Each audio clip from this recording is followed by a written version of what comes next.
جس طرح ڈھال آپ کر دیتے ہیں جنگ میں برستے ہوئے تیروں کے سامنے، تو وہ تیر ڈھال سے ٹکرا کے گر جاتے ہیں اور آپ کو نقصان نہیں پہنچتا، تو روزہ بھی آتش دوزخ سے ڈھال ہے، جہنم کی آگ سے بچانے والا ہے۔ روزے دار کو اللہ کی خاص رحمت نصیب ہوتی۔ ایک حدیث میں آتا ہے کہ روزے دار کو دو خوشیاں نصیب ہوتی ہیں۔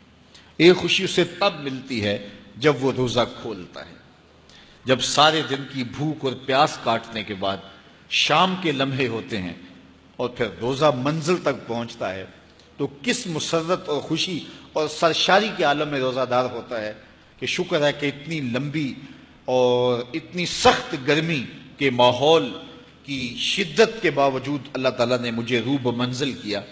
تو اس وقت ایک احساس اس کے ساتھ جڑا ہوتا ہے، اور پھر جب وہ ٹھنڈا اور میٹھا مشروب اپنے کام و دہن میں ٹپکاتا ہے اور وہ ٹھنڈا میٹھا مشروب اس کی رگوں کو تر کرتے ہوئے معدے کی طرف بڑھ رہا ہوتا ہے، اس کی زبان بولے نہ بولے دل اللہ کا شکر ادا کر رہا ہوتا ہے، اس کا ایک ایک عضو بدن رب کا شکرانہ ادا کر رہا ہوتا ہے۔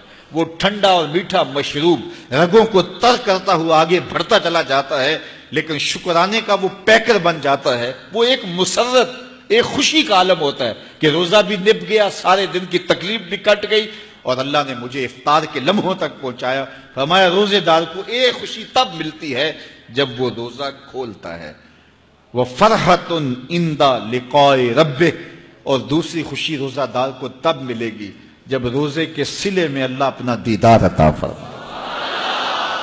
بنی آدم کے جتنے بھی عمل ہیں 10 سے لے کر 700 گنا تک اس کا ثواب اولاد آدم کو اس کا دیا جاتا ہے۔ جتنا گڑ ڈالو اتنا ہی میٹھا، تو بعض کو 10 گنا، بعض کو 70 گنا، بعض کو 100 گنا، بعض کو 700 گنا، تو 10 سے لے کر 700 گنا تک بندے کے اعمال کا صلہ دیا جاتا ہے۔ لیکن میرے حضور نے فرمایا لیکن روزہ جو ہے اللہ فرماتا ہے وہ میرے لیے ہے اور اس کا اجر میں خود عطا کروں۔ جب وہ خود عطا کرے گا تو کتنا عطا کرے گا؟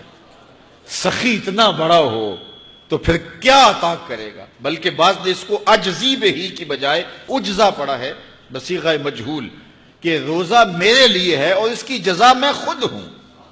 باقی اعمال کی جزا جنت ہے، جنت کی نعمتیں ہیں اور بہت کچھ ہے، لیکن روزے کی جزا میں خود ہوں۔ اور جس کو وہ خود مل گیا پھر جنت میں مل گئی، جنت والا جو مل گیا پھر جنت بھی مل گئی، جنت کی نعمتیں بھی مل گئیں۔ تو روزہ اللہ کی خوشنودی کا ذریعہ ہے، اس کی رضا کا ذریعہ ہے۔ تو خوش نصیب لوگ روزے کی برکتیں حاصل کرتے ہیں۔ اور ایک روایت میں آتا ہے جب رمضان المبارک کا آغاز ہوتا ہے اللہ اہل ایمان کو، اپنے بندوں کو محبت کی نظر سے دیکھتا ہے، اور اللہ جس کو محبت کی نظر سے دیکھ لے پھر اسے کبھی عذاب نہیں دے گا۔ اللہ اکبر۔ تو یہ روزہ دار کے لیے اللہ کی کرم نوازیاں ہیں، اللہ کی رحمتوں کے اجالے ہیں جو اس کے اوپر برستے ہیں۔ تو میں اور آپ اس ماہ انور کو، اس ماہ نور کو اس طرح سے گزاریں کہ ہمارے اندر کے پاپ دھل جائیں، ہماری غلاظتیں گناہوں کی مٹ جائیں، ہمارا سینہ صاف ہو جائے، ہم اہل ایمان کے لیے کشادہ دل ہو جائیں، ہمیں جو ہے وہ جھوٹ سے، تکبر سے، بخل سے، ریا سے اور دیگر امور بد سے اجتناب کرنے کی عادت پڑ جائے۔ روزہ جو سکھانا چاہتا ہے ہم وہ اس سے سیکھ لیں، اور روزے کی برکات ضبط نفس کی صورت میں ہمیں نصیب ہو جائیں، تو ہم روزے کے بعد بھی، ماہ صیام کے گزرنے کے بعد بھی ایک نئی زندگی لے کر، ایک تازگی لے کر، ایک نور و روشنی لے کر کے جو ہے وہ معاشرے کے، اسلامی معاشرت کے ایک اہم فرد کی صورت کے اندر جو ہے وہ سامنے آئیں۔ تو اللہ اس ماہ صیام کی برکتیں ہمیں نصیب فرمائے۔ ہر سال مہینہ آتا ہے، گزر جاتا ہے، ہم پورا مہینہ بھوک کاٹتے ہیں اور پھر وہاں کے وہاں ہی کھڑے رہتے ہیں، تو پھر ہمیں سوچنا چاہیے، لیکن اگر تبدیلی آتی ہے تو پھر شکریہ ادا کرنا چاہیے۔